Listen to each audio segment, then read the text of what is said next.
देवेंद्र, ये मैसेज तो साफ तौर पर जा रहा है। जैसे आप किसी भी महिला को इस वक्त सुनेंगे, पवन और पीयूष जितनी भी महिलाओं से बात कर रहे हैं, वो सारी महिलाएं एक बात तो जरूर कह रही हैं कि ये काम अगर कोई कर सकता था तो प्रधानमंत्री नरेंद्र मोदी ही कर सकते थे। भरोसा था और उस भरोसे पर खरे उतरे हैं पीएम। और प्राची, इस सैंपल को देखें, क्योंकि ये बीजेपी की महिला कार्यकर्ता हैं तो ये बात बोलेंगी ही, लेकिन इससे परे अगर आम महिलाओं से भी बात करें तो आपको यही आवाज़ सुनाई देगी। और आप किसी भी सेक्शन में जाएं, किसी भी स्टेट के महिला से अगर आप फ़ोन पर बात करें अभी कि इस बिल को लेकर उनका क्या कहना है, तो वो उस नैरेटिव में बिल्कुल भी नहीं जा रही हैं कि तुरंत हुआ कि नहीं, इसमें ओबीसी रिजर्वेशन दिया गया कि नहीं।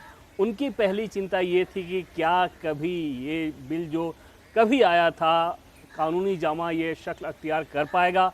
अब उनको एकदम से भरोसा हो गया, क्योंकि पार्लियामेंट की दोनों सदनों में पास कर दिया गया है। आधे राज्यों से इसको पास कराया जाना है, जो कि बहुत आसान काम होगा प्रधानमंत्री मोदी के लिए। उसके बाद राष्ट्रपति के सिग्नेचर के साथ ये कानून बन जाएगा। और वहाँ पर उन महिलाओं के लिए जो खुशी की बात थी, क्योंकि इसमें आप देखें तो सिर्फ सीट का मसला नहीं है, क्योंकि हर महिला पॉलिटिक्स नहीं करती, लेकिन वो एक स्वाभिमान का मसला ये रहता है कि इस सिस्टम ने महिलाओं को जिस प्रकार से हैंडल किया, जितना दबा कुचला रखा उस तरह से, अब वो अगर एम्पावर्ड हो रही हैं तो वो महिला जिसको पॉलिटिक्स नहीं करना है उसको भी उतनी ही खुशी होगी जितना पॉलिटिक्स करने वाली महिला को। और वो सबसे बड़ी चीज़ है। और पॉलिटिकली भी इस फीलिंग को बीजेपी ज़्यादा से ज़्यादा कैश कराना चाहेगी, और वही सेंटीमेंट यहाँ पर दिख भी रहा है, जो कि बीजेपी के महिला कार्यकर्ताओं के मार्फत अब सुन नहीं है। और जब प्रधानमंत्री नरेंद्र मोदी अब ये बोलेंगे प्राची, तो ये मीडिया के मार्फत तो देश में जाएगा ही, साथ ही साथ बीजेपी का अपना जो सिस्टम है उस स्पीच के हिस्से को आप देखेंगे कि अगले 2 से 3 दिन के अंदर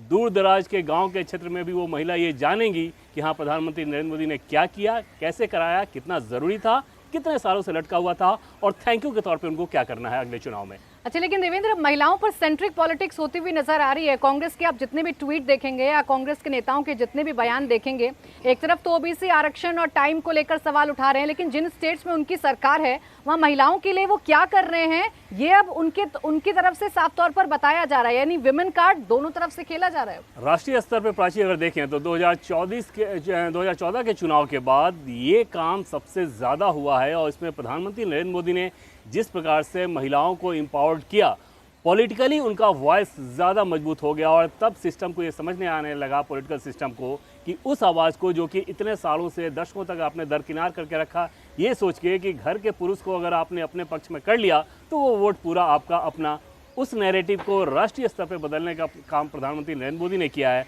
और पिछले चुनाव में भी देखें तो जो 72 करोड़ कुल वोटर्स थे, उसमें जो महिला वोटर्स थी उसका 36% अकेले प्रधानमंत्री मोदी को वोट दिया गया, बीजेपी को पक्ष में वोट गया। और ये आंकड़ा आपको तब और ज़्यादा बड़ा नजर आएगा। आप ये समझें कि तमिलनाडु, केरल, आंध्र प्रदेश, तेलंगाना, इन सब जैसे राज्यों में बीजेपी कोई मजबूत स्थिति में नहीं थी, तो वहाँ पर बीजेपी को महिलाओं ने भी वोट नहीं दिया गया होगा। तो जिन राज्यों में अच्छा प्रदर्शन बीजेपी ने किया, वहाँ महिलाओं के वोट ने कितना मायने रखा, उस आंकड़े के आधार पर आप देखें तो 36 से बहुत बढ़ा हुआ नजर आएगा।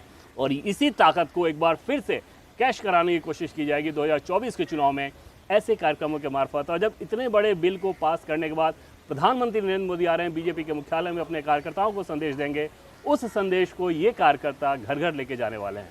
बिल्कुल। देखिए समीर जी, कांग्रेस की तरफ से बार बार ओबीसी महिला आरक्षण को लेकर बात कही जा रही है, बार बार टाइम को लेकर सवाल पूछा जा रहा है। और एक और सवाल जो कांग्रेस के सामने सब लोग रख रहे हैं कि आप जो नहीं कर पाए वो काम पीएम ने करके दिखाया। इसका जवाब कल सदन में मल्लिकार्जुन खड़गे दे रहे थे कि सब लोग हमसे पूछते हैं। मैं लौटूं आपके पास समीर जी, लेकिन इस वक्त बीजेपी राष्ट्रीय अध्यक्ष जेपी नड्डा पहुंच चुके हैं।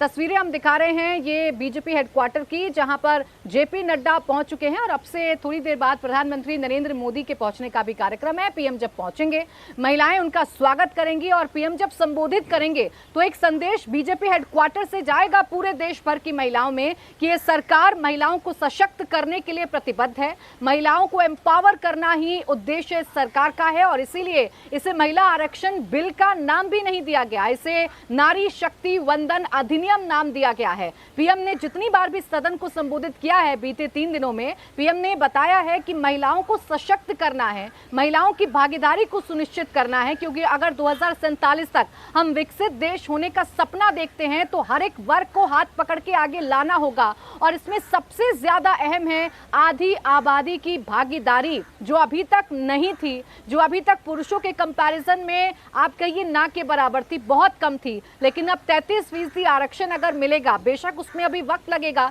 लेकिन ये उम्मीद अब महिलाओं के अंदर है कि वो 33% आरक्षण संभव है, मुकम्मल होगा और महिलाओं को एक ना एक दिन इसका फायदा जरूर मिल पाएगा।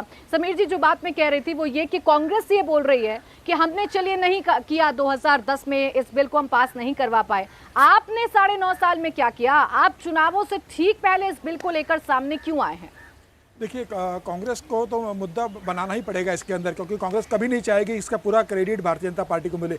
और इसी कारण कांग्रेस दो चीज़ों पे ज़्यादा फोकस कर रही है। उनका कहना है कि इसमें आपने ओबीसी के लिए आरक्षण नहीं रखा है, तो मुझे ऐसा लग रहा है कि कांग्रेस और दूसरा कांग्रेस ये करिए कि आप इसे तत्काल लागू क्यों नहीं कर रहे। तो कांग्रेस इस बात को भली तरीके से जानते हैं कि प्रधानमंत्री मोदी 2014 के बाद से लगातार महिला के सशक्तिकरण के लिए काम कर रहे थे। आप देखिए, 3 तलाक जैसा बिल प्रधानमंत्री मोदी की इच्छा शक्ति था जिसके कारण वह संभव हो सका। तो प्रधानमंत्री मोदी सिर्फ हिंदुत्व के लिए नहीं, प्रधानमंत्री मोदी पूरी भारतीय समाज की महिलाओं को, किसी भी धर्म के, उनके सशक्तिकरण का विचार करते हैं और उनको आगे बढ़ाने की कोशिश करते हैं। उसी कारण 3 तलाक का बिल वो लेके आए थे। और ये जो महिला आरक्षण बिल प्रधानमंत्री मोदी लेकर आए, ये उसी दृष्टि में देखा जाना चाहिए।